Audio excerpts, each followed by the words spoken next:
Senator, good to see you. Good to see you. That's the question many have been asking, which is, what is our strategy in Syria? There isn't one, and part of the problem early on was, as I had said when this first started, these Islamic terrorist groups, these jihadist groups, they need a vacuum. They need an operating space in order to organize and grow. That's why they're in Libya now. That's why they used Afghanistan before.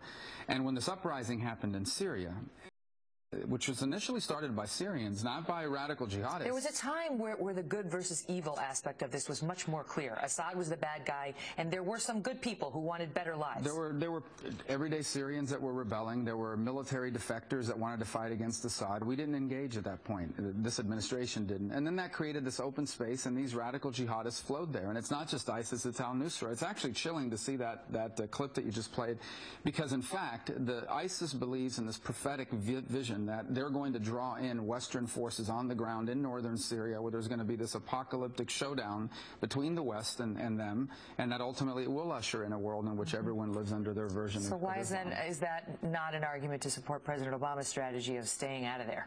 Well, because the bottom line is a couple points. Number one, we wanted to empower people on the ground that were already there to fight against them before they even showed up.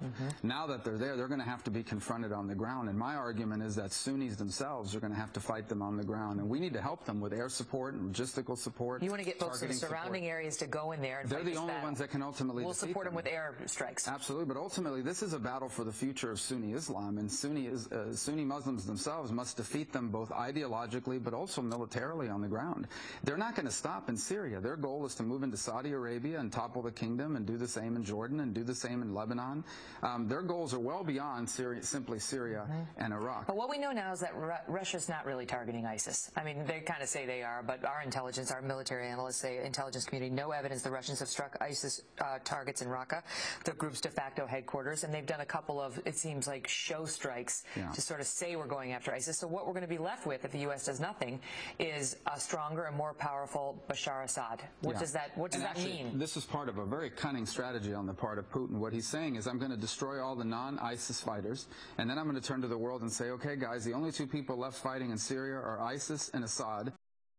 We're on Assad's side. Whose side are you on? He wants to eliminate any other option to toppling Assad. And we're letting him.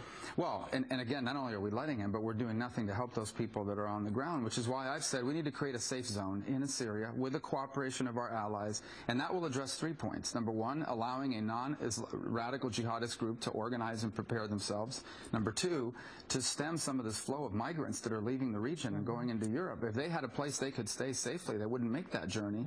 And number three, to ultimately have something in place for a future without Assad, an alternative in the future. As a practical matter, it's not going to happen, right? Barack Obama's not going to do that. It seems clear. What he wants to do is chat some more with the Russians about how impolitic their decision was. That doesn't seem to be working out so well. So what's going to happen now? Because it looks like what's happening is an alliance between Russia, Iran, Syria, and even potentially Iraq. Correct. As that solidifies, what does that mean for the United States? What that means is there's going to be an Iranian Shia sphere of influence that will cover Iraq and Syria. Increasingly, you're seeing some of that in Yemen and Bahrain. Obviously, Iran is already there in the region. And Iran's power is growing by the day. Absolutely. And that's what our allies, the Saudis and others, look at and say, well, these guys are encircling us. I mean, one of the things that's not being reported is the aid that Iran is now providing some elements within Bahrain, where there is a significant U.S. naval presence. Also being underreported is ISIS's growth in Afghanistan. So as a practical matter, though, the United States, we're not directly in the crosshairs yet, but as they grow and as they band together and as Iran gets more and more powerful, where do you see this going for us, for Israel? Well, a couple points. They want to drive us from the region. The Iranian goal is to ultimately not just become the dominant power in the region. They want to drive the United States completely out of the region. They want no U.S. military presence, increasingly no U.S. diplomatic presence either. Their goal is to drive us from the region. If they can drive us from the region, they become the most powerful force in the region. These countries become subservient to them. And in addition to that, they can now go after Israel and You know, so many Americans, they're war-weary. They say Syria. I don't even know who to root for. I'm kind of with Barack Obama and Trump on this. Let's stay out of it. Let the Russians deal with it. Why? I mean, in the simplest terms, why are they wrong? 2 points. Number one is they're not going to, just because we ignore Syria doesn't mean Syria is going to ignore us. Many of those foreign fighters are now finding their way potentially into Europe, and that means they're just now a skip away from the United States. It's also a place that they use to organize efforts on social media and other ways to recruit Americans here at home to attack us.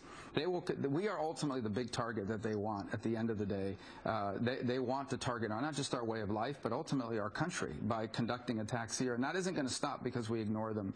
The Russian presence in the region is troubling because they've been out of that region for over 30-some-odd years. Their return to that region now gives them a defensive capability that, for example, 5 years from now, Assad is openly involved in arming Hezbollah, and Hezbollah attacks Americans, and we want to strike Hezbollah. We now have to worry that there are Russian assets in there that we may have to take on in order to reach Hezbollah. It almost makes them almost makes them immune to U.S. pressure against them and against Iran as well. Senator Marco Rubio, thank you for being here. Thanks for having me on.